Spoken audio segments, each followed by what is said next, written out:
Is your team present, Angelica? Yeah. Yes. Yes. I suggest we start up. What do you say? Let's go. Let's go. Okay, everybody. So nice to be able to convene today for this very interesting short session. My name is Claes Svensson. I just recently joined the Team Sweden and private sector team at the finance department at Sida headquarters. And I am glad to host this meeting together with our esteemed colleagues at the Trade and Development team at Business Sweden. I just wanted to open up with saying that, Sida is has now formalized the institutionalization of working in close connection to the Team Sweden actors. And this is a way for us to find synergies, to find areas of collaboration with public entities that are working for the support of the Swedish private sector. These are the closest family are EKN, SEK, Swedfund, and not least Business Sweden. Depending on the areas and the geographies, there are various other actors that are entering into Team Sweden. And we have especially close collaboration with Business Sweden and their team around trade and development. For this session, we are joined by them, and they will explain to us and describe Swedish strongholds, sectors that are prioritized for Swedish industry and export. It will be a short session, 50 minutes, and we will have a chain of short presentations connected to the various sectors, and we will save the comments and the questions from you listening in till the end. I will try to keep track of the chat as well. I would like to say that the presentation itself will be shared, and the contacts of our colleagues at Business Sweden will be within the presentation. I would also like to inform you that this meeting will be recorded. And with that, I am now handing over to Robin Pettersson, who is heading the team of Trade and Development at Business Sweden. So nice for you to thank you very much. Thank you very much, Claes, and thank you very much. Very nice to be able to be here and share with you guys. And this is part of course, of the broader sessions that we have together, where you see that talks about their strengths and your competences, and we share our strengths and competences. So I'll start by doing a short introduction and presentation of basically what our roles and what our targets and objectives are when it comes to working with synergies between trade and development. So basically, what it says in our assignment from the government, that in countries where there are overlapping interests between development, cooperation, and trade, Business Sweden is tasked to coordinating the work of the broader Team Sweden. And in doing that, what we need to do is we start with the Swedish strengths, and that's what we're going to talk a lot about today. So we want to make sure that we have to be able to address development challenges globally. We think it's a good idea to start in those areas where we know that Sweden is very strong and are basically world leading. So we want to look at what Swedish companies do we have that can address these issues, which sectors are they in, which companies are comfortable working in maybe complex environments and are used to working internationally, and where do we have broad value chains with a big number of Swedish companies. So that's the starting point, but that's not the starting point or the objective of the assignment. The objective of the assignment is that these Swedish companies should contribute to development in our partner countries, economic development or poverty reduction. or improving sustainability and climate goals. But also in our assignment, they should also be contributing to increased trade and increased Swedish exports. And we should be driving towards the transition and the green and digital transition. So those are the three objectives in our joint projects. And to do this, then we have Team Sweden that Claes mentioned earlier. And Team Sweden, you can say, is headed up by the highest ranking there is the Minister of Foreign Affairs and the embassies out in the market. And then, but they're not the ones doing maybe the operational work all the time. They are the highest ranking. But Team Sweden consists of a lot of other members, that some of them the Claes already mentioned. For example, SEK, they can support with financing. Swedfund, they can do feasibility studies and use their project accelerator, for example, to contribute to sustainable projects. EKN with guarantees, SIDA with your different tools when it comes to capacity development or funding or financing or guarantees, for example. And then we have other actors as, for example, NIR, who can come in and contribute and work with their sustainability impact accelerator, for example, and other civil society organizations that have specific competencies or very strong in certain geographies or in certain sectors. And then we have Business Sweden. And just to see what Business Sweden's role is in this, we are, if you ask the minister, he says we are the corporate voice. Our bread and butter, our daily work, and what we normally do is working with Swedish companies. So our role in this collaboration is to be the voice of the Swedish companies, make sure that we're working with the right Swedish companies and that we're working in areas and sectors where Sweden has a lot to contribute. And that's what we're going to talk about today. And we're also tasked them with, as the title says, the coordination and the project management to make sure that this collaboration moves forward and that we actually advance in reaching the objectives that are stated in the center of the circle here. You can compare it to a torch that in different parts of this collaboration, different organizations are carrying the torch, because maybe if it's early stage, it might be SIDA who's doing most of the work and has most of the drive. And when it comes closer to maybe making a business deal and involving the companies, then it's maybe SEK or EKN or other actors who are part of or doing most of the work and carrying the torch, so to speak. And Business Sweden's role here is to basically know where this torch is, who's holding it, and making sure that it's still burning, so that it doesn't just fade away. So that's our role as being a driver of this. So we always need to be on top of that. And that's a very high level overview of the role, but it kind of sets the framework for what we're going to discuss today. And with that, I hand over to my colleague Sarah, who will talk about the transport sector. Thank you, Robin. Yes. Starting with the first area and transport. So my name is Sara Hedin and I'm heading up the transport area within Business Sweden. So just to give you a quick overview of the transport sector and the key value chains that we have. So when it comes to the transport sector, Sweden is one of the global players, and despite being the small country that we are, we can really proudly say that we are strong and competitive in the transport area. And why is that? Well, first of all, transport sector, it's one of Sweden's largest industries. It accounts for a significant portion of our export, 15%, as it says here, and it employs also a substantial part of our population. 325,000 people were employed by the transport sector last year. And looking at when it comes to the two largest, if we look at the top list of the largest companies that we have in Sweden, number 1 and 2 are AB Volvo and Volvo Cars, and they are by far, with revenues succeeding 500 billion, they are by far the largest companies in Sweden. And this reflects the entire industry. So when it comes to vehicle manufacturers, we have more than 15 of them just being in Sweden, and connected to them, we have a supplier network of more than 500 suppliers directly connected to this. So this is one part, being the size of the industry, that has really formed the strength of the industry, but it's not everything.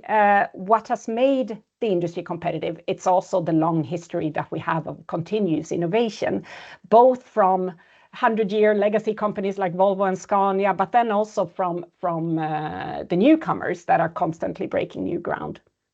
So Sweden's success factors and what we are known for internationally when we talk about transport. It is innovation and sustainability, safety and quality, and collaboration, and the triple helix collaboration that we have when it comes to industry, academia, and government. But now within transport and infrastructure, we are, as you all know, it is a tough reality out there, and we have a lot of challenges. First of all, Swedish companies in our international projects are facing extremely strong competition, especially from China, but we also see strong competition from US and India. Innovation in fast innovation and a lot of new technologies are entering. So there is a fast-moving industry, but also a lot of uncertainty when it comes to strategic choices to be made. And then electrification, the mega trend that we see has temporarily slowed down, but is now picking up. But that has only also been one of the challenges in the current situation. But despite these challenges, we do see that there are great opportunities for Swedish companies, and the Swedish industry still has opportunities to continue to take a leading position. So the areas that are in focus and that we see will continue to be in focus for 2026 is fossil-free and zero-emission transport, electrification, automation, and road safety and shared mobility solutions. So these are the overall focus areas that span across the industry. And then just to briefly share the strategic value chain where we have Swedish strengths and where Swedish companies offer solutions, these are the ones that we typically focus on. So we have automotive, commercial vehicles, public transport, ports and maritime, railway, airports and aviation, and traffic safety. So as you see, when we talk about transport, it's so much more than just the automotive industry. It's covering a lot, and where we have the strengths are within the infrastructure areas as well. And then the key with the value chains, we will not have time to deep dive in all of these, but I will share an example shortly here. But when we talk about value chains, it's not about one-off products and from each company. It's really a system and a system of solutions where Swedish companies as a team offer complete solutions to the entire value chain. And just to share one example of these and to see when we talk about value chains, how we typically illustrate this. This is the value chain when we talk about road safety. And here we know that we have a world-leading offering when it comes to road safety. We have Vision Zero as the globally recognized model to work with. And the key players, as you see here, are not only the large Swedish companies, but we have organizations such as VTI, SweRoad, together with companies as Scania and Volvo, and then startups as, for example, Sensus Gatsi, Axis, etc. And as you can see, it's not only covering vehicles, but systems related to infrastructure, project planning, design, etc. So this is one example when we speak about value chain and how Swedish companies can offer a full solution. And this is something that we have in the other areas as well. So I'll stop there. I think my 5 minutes are up and hand over to the next topic, energy, and Peter. Thank you. Thank you very much, Sara. My name is Peter, responsible for our energy team together with Sarah. We form the energy and transport side. I saw a quick question in the chat about slides potentially not displaying. It might be a technical issue due to bandwidth considerations on your internet. Sometimes if you switch off your camera, that will maybe help with the connection there. I will power on with the energy sector. In a previous presentation we had at SIDA, I mistakenly, according to one of my colleagues, said that we consider this the crown jewel of Sweden. I meant to say one of our hidden gems in Sweden, as this is a sector that is quite important for Sweden and several of our export and large export deals, but maybe is not super well known by so many colleagues abroad. And the reason that it's quite interesting is this relies a lot on our history of electrification.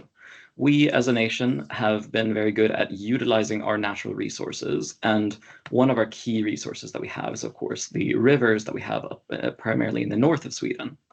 And so we were quite early to harness this. Historically, you can find references back to the 1200s of utilizing this for our sawmills, for our timber. And quite early, we started electrifying when dynamos became well spread across the country. So already in the late 1870s, this was harnessed for lighting. So instead of having fire in situations where there's a lot of wood, we could electrify this instead and provide better lighting and more safe as well. This expanded, and already in the late 1890s, we started actually harnessing this with turbines to actually generate electricity. And because of this, we electrified very early compared to many other countries. We haven't really relied that much on fossil fuels in our build-out. So our industries have been electric from the beginning. And here you have an example of Olidestationen, which is, when it was built in 1906, one of our largest hydropower plants in Sweden. Comparable with other countries in Europe. This is when they were building out there, for example, gas turbines, etc. Hydropower was, according to Vattenfall, seen as the white coal, as we were able to shift from our coal-based system into electricity.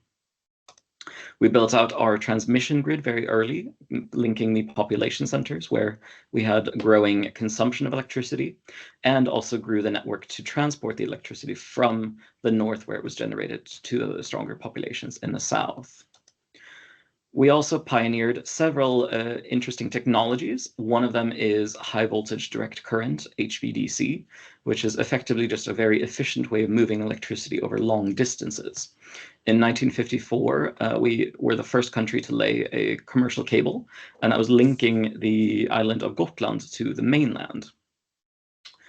We then moved into a nuclear era where, for example, in the image here in 1969, you see Ringhals, one of our larger nuclear power plants, being constructed. And in the late from 2000 onwards, started building out more fossil-free energy sources, such as wind power, predominantly land-based in Sweden, we should note, where offshore wind is still a bit of a political challenge at the moment. And this goes to show a lot of Sweden's competency, and that is linked to one company that we know quite well, and this is ABB, or primarily ASEA, which was founded back in 1883. Like the telephone, with Alexander Graham Bell receiving the credit, if you actually deep dive, that was invented sort of at the same time by 3 different places around the world, but one person got the credit.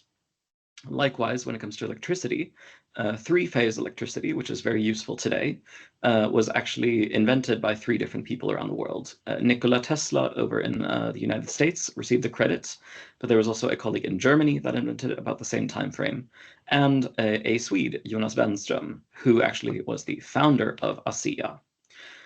They moved on to then found a number of businesses, which then slowly have been divested over the last few decades.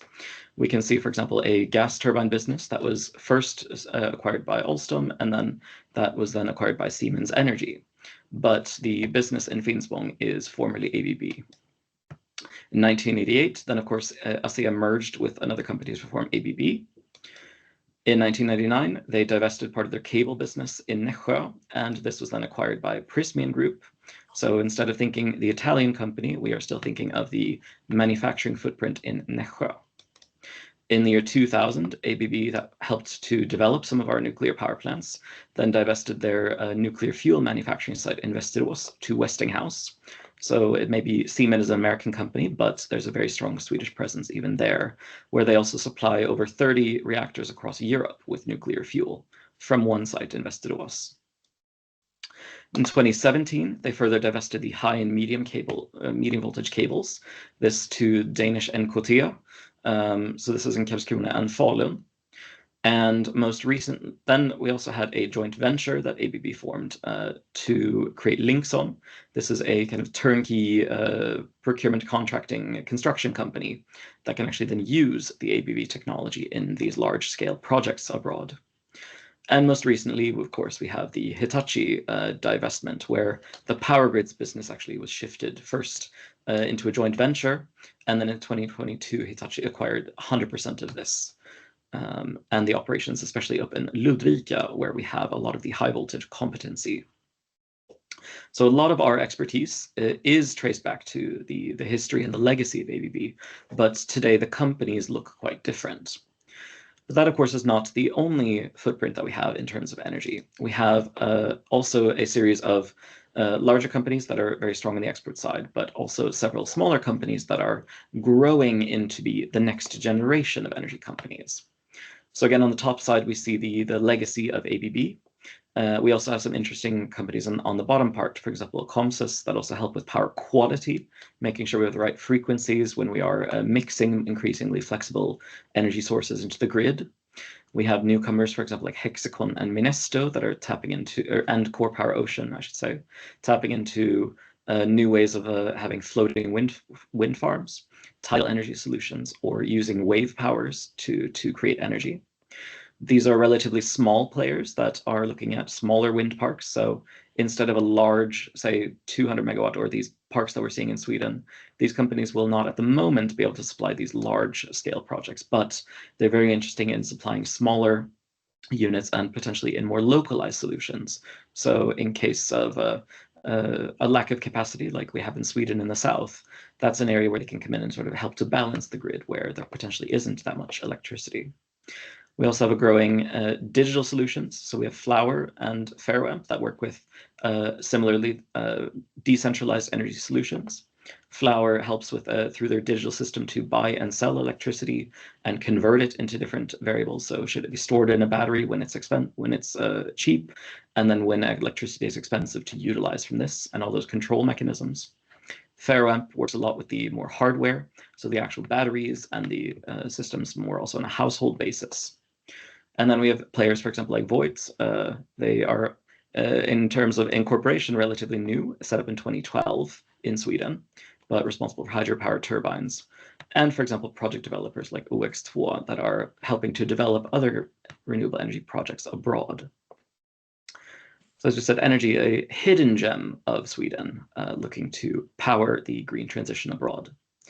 That's it for energy, and I believe next up is mining with Mikael. Yes, and I will just try to kind of see that the presentation works. It seems so. So, hello everyone. My name is Mikael Johansson, and I'm working as head of mining at Business Sweden, another very strategic area that we are working with a lot, and it's important for Sweden. As you probably know, Sweden has a long mining history, and mining you don't always think about, but it's really a starting point for many value chain. I mean, you wouldn't be able to make a phone call these days without mining, and it's so with many products. And you probably heard about the Falu copper mine and Sala silver mine, and Swedish mining goes back, I mean, 800-900 years back, and we are working with this sector a lot, and it has led up to that we are we have some of the most highly productive and innovative and most sustainable mine in the world here in Sweden.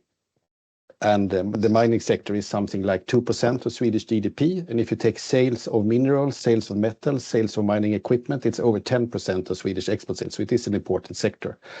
And even though Sweden is maybe not the biggest mining market in the world, we are the leading mining market in Europe when it comes to net metal mining. For instance, 93% of iron ore produced in Europe comes from Sweden, but also a lot of other metals. And those mines we have are really very sustainable, very productive. And we also are leaders in terms of innovations for mining, like 65% of equipment for underground mining comes from Sweden. You might not think it's such a high market share, but it is represented through companies like Sandvik and Epiroc.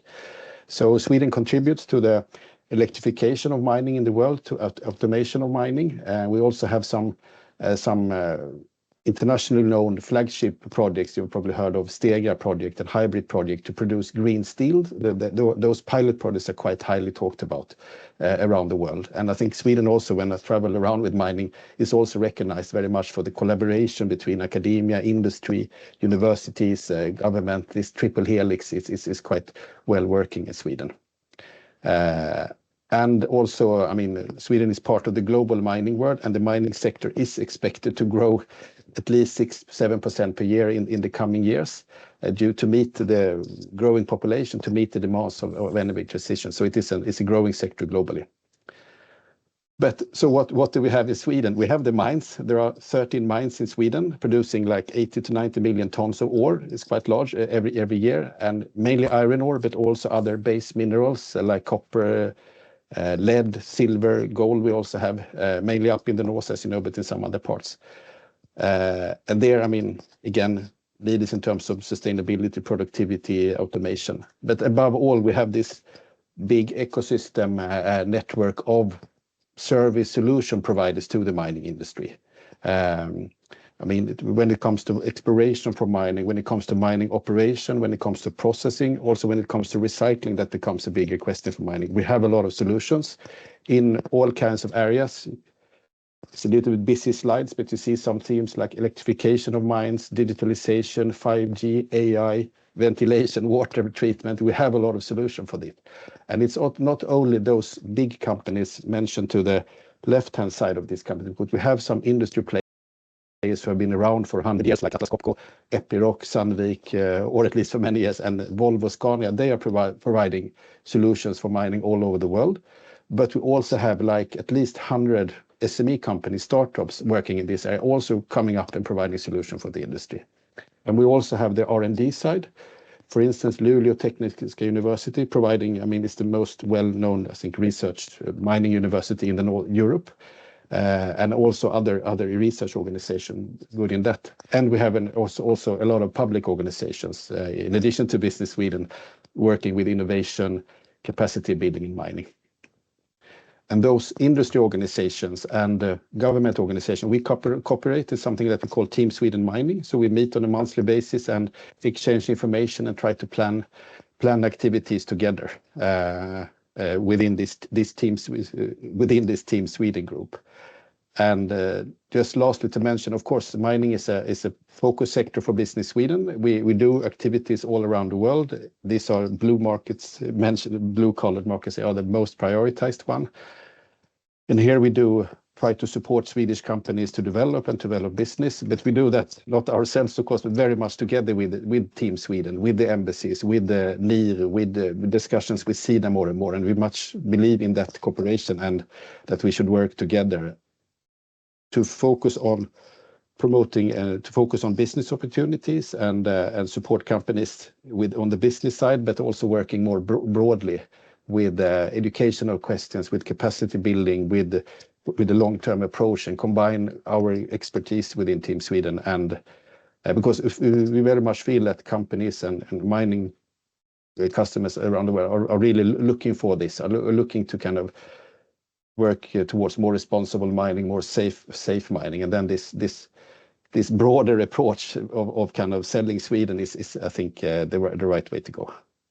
And we have certain markets where we really try to work long-term in those strategic programs, where we, for instance, in Latin America, we collaborate a lot with the embassies there and with NIR and discussions with SIDA, and we would aim for the similar way of working in Southeast Asia, in parts of Africa, where we see similar needs of kind of an interest to kind of both develop the technological side of the mines, but also to work more towards responsible mining.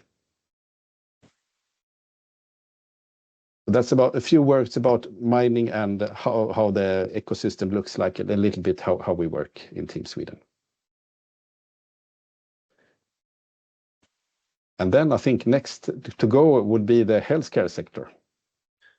Thank you very much, Michael. So my name is Mattias Järskog, and I'm working with the life science unit at Business Sweden. And this presentation highlights Sweden's strength in life science and healthcare, and how these sectors intersect with trade and development. So life science is actually Sweden's second largest and one of the fastest growing export industries, and it's a prioritized sector by the government. But what is life science? Well, life science is about activities to improve human health, and it spans biotech, lab tech, medtech, pharmaceuticals, and healthcare. In Sweden, we are particularly strong in prevention and detection, operational excellence, and precision medicine. And these strengths are not only part of our future hope for health and commercially successful, but also have a really strong potential for improving healthcare systems all over the world, and maybe particularly in low-income countries with regards to antibiotic resistance, remote monitoring, and genomics of inherited disease. So the basis for this successful life science in Sweden is actually our innovation climate, where we rank the second most innovative country globally.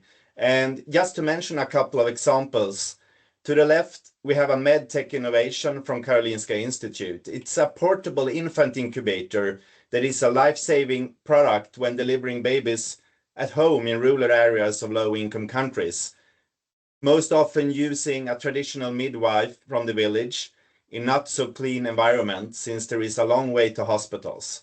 For instance, in rural Guatemala, about 80% of the childbirths are done at home.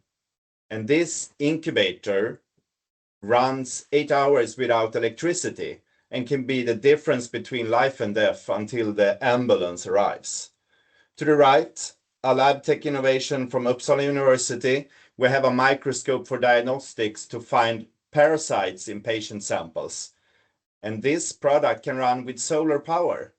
And it's very easy to use since it's powered by built-in AI to find these parasites and don't need connection to networks. So that one is a great invention to screen distant villages in low-income countries as basis for healthcare interventions. However, where we can find the most impact already today is through our healthcare system that is internationally recognized for its quality, accessibility, and efficiency. So Sweden is really a pioneer in the world with regards to operational excellence, preventive care, and patient centricity with measurable improvements in patient outcomes. And these models can inspire reforms and pilot projects, especially today, when many countries now reform their hospital sectors. And this is now a fact, since we are working with about 16 strategic projects within this sector, where Sweden is actively supporting international hospital constructions and upgrade projects. And we make this happen by working together in Team Sweden. For instance, to secure financial support from Swefund, SEK, EKN, but also together with our industry representatives, as well as together with over 450 Swedish suppliers that offers expertise not only with medical equipment area, but also within, for instance, construction, IT, interiors, and also not to forget educational values like training of clinical staff and sustainable healthcare solutions. So I will end this really quick presentation with a concrete example where Swedish investments enabled new hospitals for specialized maternity care in Ghana. So this project includes modern infrastructure, equipment, and training supported by EKN and Investec Bank. So Swedish companies like Elekta are also contributing to this project with advanced technologies. And this is a perfect model for how Swedish expertise can support sustainable healthcare development.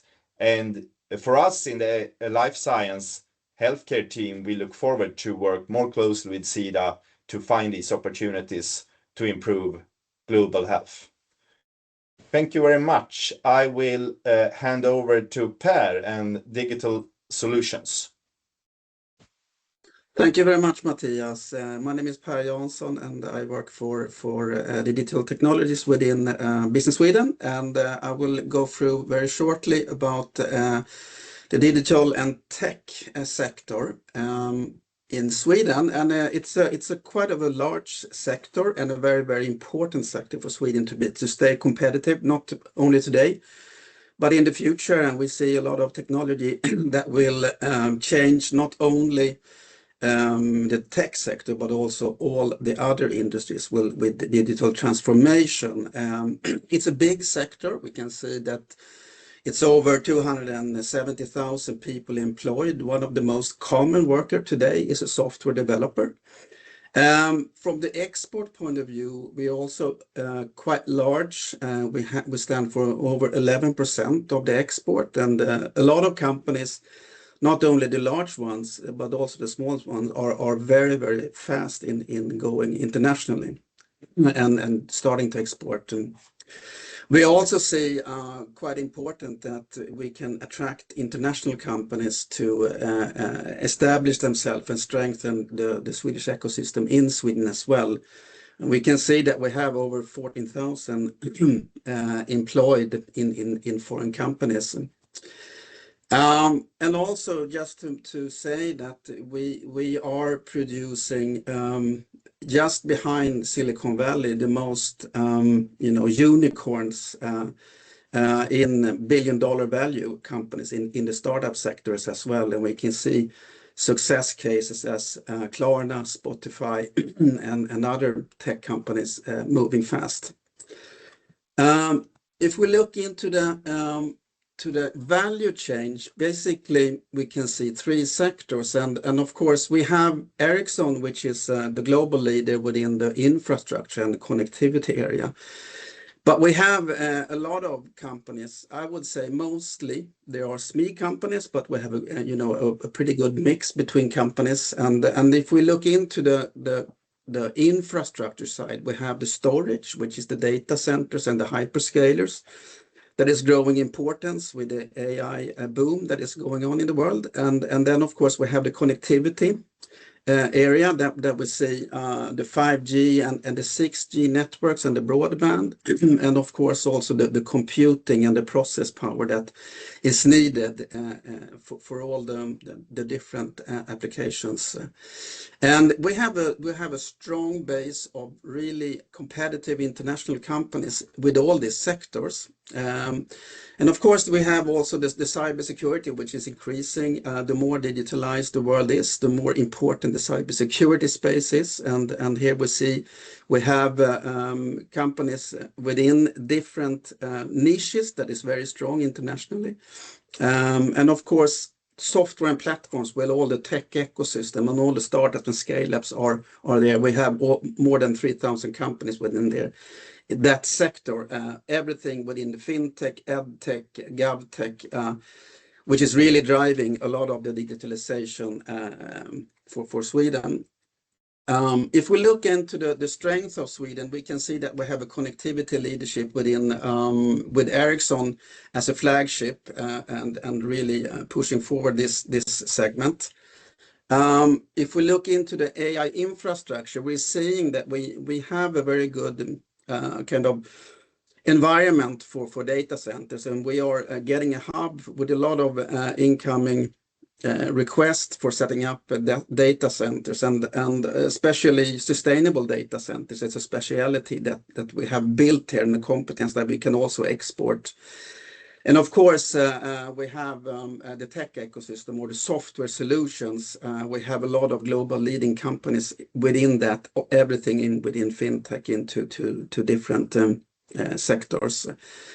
And just to mention very shortly that we have a very high adoption of digital service here in Sweden, and that's why I think we can really export and give different solutions in other markets within different areas. And of course, if we look into the context of SIDA and development, there's a lot of financial inclusion, enhanced transparency, remote service delivery, and predictive analysis that can be done with digitalization solutions. Very short. Thank you very much. And I will give over the word to Robin. Thank you. I'm back. Yes, I thought we'd try to put this a bit in perspective very briefly, but to say that, as you've heard, we have these 5 sectors we're focusing on, and they're all very important for Sweden. I'm not sure which one is most important, depends on who you listen to. But we have a lot of strong companies who have been around for a long time, and in that sense, we have a lot of expertise and a lot of knowledge to share.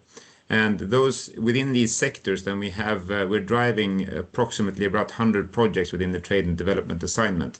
And in many of these, SIDA is involved. We probably would look for even more involvement and try to find even more projects where we can collaborate. But these are basically these projects that we're delivering together with Team Sweden. And as there's some of these projects, you can see that there's a European flag, and those are the ones we're doing together within the framework of Global Gateway, which you may be familiar with. But what these projects you can say have in common is that they have addressed 5 key questions before actually getting going.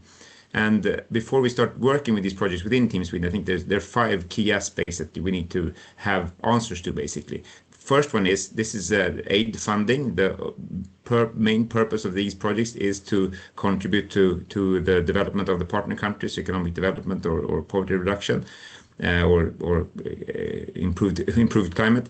But what are the development needs, and is there a demand for these solutions in the partner country? There has to be a demand, so we need to be aligned with the development goals and the NDCs, for example. So we need to have a good answer to that. The second one is, do Swedish companies have a comparative advantage and interest? Is this something that we're very good at? As you can see, in these sectors, we're quite sure we do have a comparative advantage. And do they have an interest? Because if the Swedish companies don't have an interest to participate, then there's no point in structuring a project or doing pre-studies or delegations. We need to talk to the Swedish companies early to secure that we have a Swedish company interest. Otherwise, there's no synergy. There's no trade part in the trade and development, so to speak. And are there conditions for financing the projects that we're doing and the target what we're working? Is it something that will actually be sustainable and economically viable? Will it be something that will materialize, that there's enough, there's a path or an idea of how this will be financed? Because without financing, nothing happens.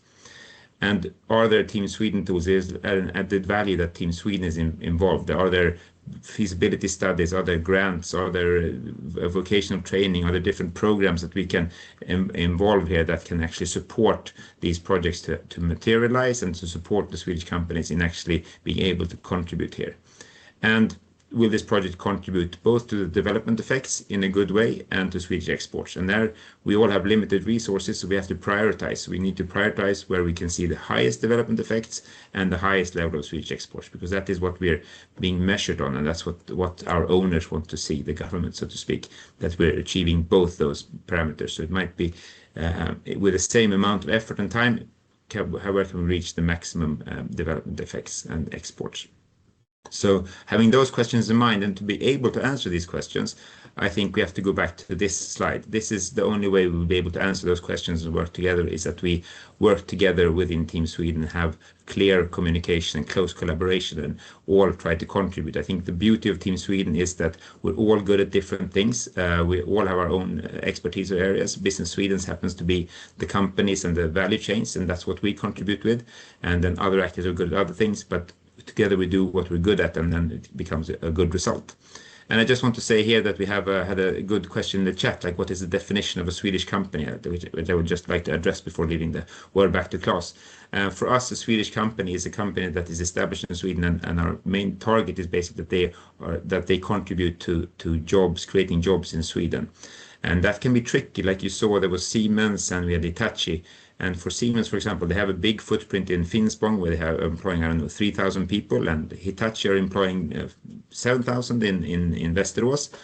But it's important that we work with the right part, because these are large companies. So we want to work with a Siemens that actually is active in Finspång, and not the Siemens that is doing something else, but in Germany. So, and that's to be able to navigate that. I think Business Sweden has a key role to play, that make sure we're working with the right parts of these international companies. So with that, I hand over back to Claes. Thank you so much, Robin and team. Excellent presentations. And you already started with the question in the chat on the definition of Swedish company. please, in the chat or elsewhere, I personally just want to comment on and highlight the importance and the helpfulness of these 5 questions that you presented in late in the presentation. It really is a good segue for SIDA staff and other contributors in Team Sweden to understand what are the prerequisites for our possibilities here. So please, My, I see you in the chat. Please take the word. Yes. Can you hear me? Yes, please. Okay, perfect. So thank you very much for the presentation. It's very interesting and useful for us at SIDA to understand more of your thinking at Business Sweden and how to connect the Swedish business with development cooperation. I work for a global strategy that works with global peace and conflict countries. And we are currently working on a peace bond development where we would be able to contribute to peace positive investments in different conflict settings, so to say. And I was particularly interested in the presentation that you made on the mining sector and the mining companies from Sweden. And I was wondering a bit about, because in the conflict countries that we work in, that's also commonly a major business. So when it comes to Swedish companies' added value, could you say a few words around how you work and your thinking around, or if you picked up from the Swedish companies when it comes to social safeguards, human rights due diligence, conflict sensitivity, and how they work with that, and how that could be also something that could be exported or could be an added value to other companies working within the mining sector. So, thank you. I think Michael has left, so I will step in for him. Michael represented the mining part, but I think in general, mining was one area we work with in many areas, and even in, like, for example, in Colombia, which is also conflict ridden. And I think in general, you can say that Swedish companies have quite a high bar when it comes to working with sustainability and working with employee involvement and involving the local communities, etc. But to do that, we work together with NIR, as Michael mentioned, who also have programs to work with sustainable mining in conflict-ridden areas. For us, it's also important that that's specifically, I think, probably one area where we could contribute and where Swedish companies could contribute. But there also has to be the other side. There has to be a business part to be able to do it within this framework. Because we have to do both the development effects, but also see that there are substantial business effects as well. So if that is the case, then there's something we could work on. I think there are some good examples also in Indonesia, not ones maybe that you read about, but others where we work with platforms where we involve Swedish companies and addressing these kind of issues as well. So I think we have quite a strong legacy there. But I think that's a good question to follow up with Mikael directly, specifically when it comes to become more concrete. Shall I pick up the or we'll hand over to Shihabi at the Embassy in Amman with a short question. And please forgive us for keeping it.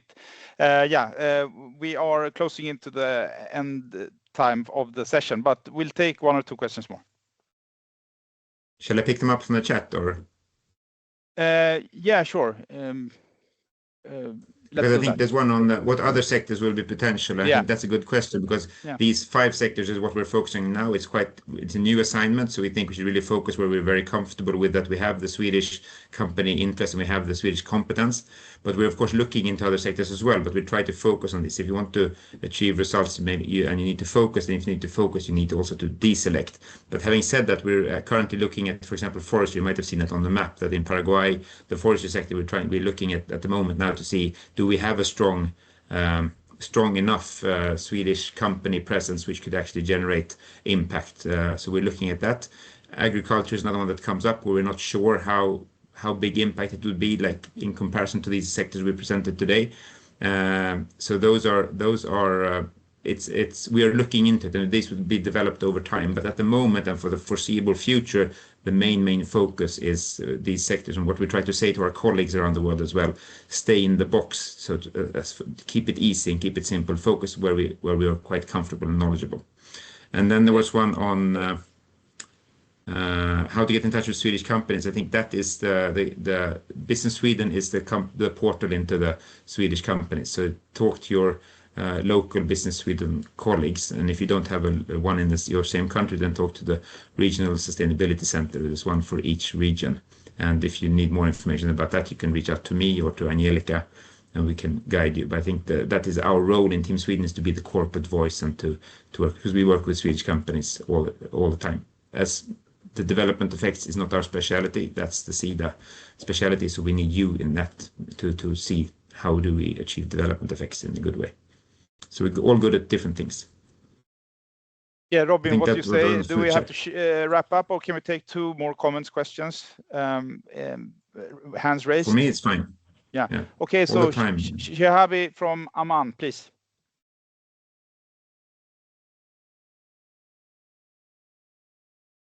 Okay, maybe we'll skip that for now. And Christian from Mozambique, please. Yes, thank you so much. This has been very, very interesting, and something we've been wanting to get this kind of presentation outlining the companies that are relevant in these respective sectors. I think energy, of course, is the most important for us. I would like to highlight 2 things, though. I think the first, of course, this was not the content of the presentation, but the elephant in the room here is that most of these companies would be selected through a procurement process, and procurement processes are dependent right now in many cases on least cost. So a shift of market towards European or Swedish companies needs to be complemented by work on the procurement side. Now, this is being done. I just wanted to highlight it, that it's complementary and they both need to be done. And I think the other thing I wanted to say is that while we do have fantastic companies, amazing companies in the energy sector, we can't really compete. If we want to shift the entire market, in the Mozambique case, for example, we have to be able to shift the entire product line in transmissions, distribution, whatever, which means that we need to be able to tell our counterparts in Mozambique that if you're going to stop buying Chinese stuff, we can offer everything that you need to buy. And as Sweden, we cannot do that. So my point is, what I want to say is that we need to do work on promotion primarily through a Swedish perspective, but also through a European perspective. So I don't know, can you tell me something if you're working with other comparative Business Swedens in France, Germany, whatever, to kind of give a European package where the Swedish package is not enough? Thank you.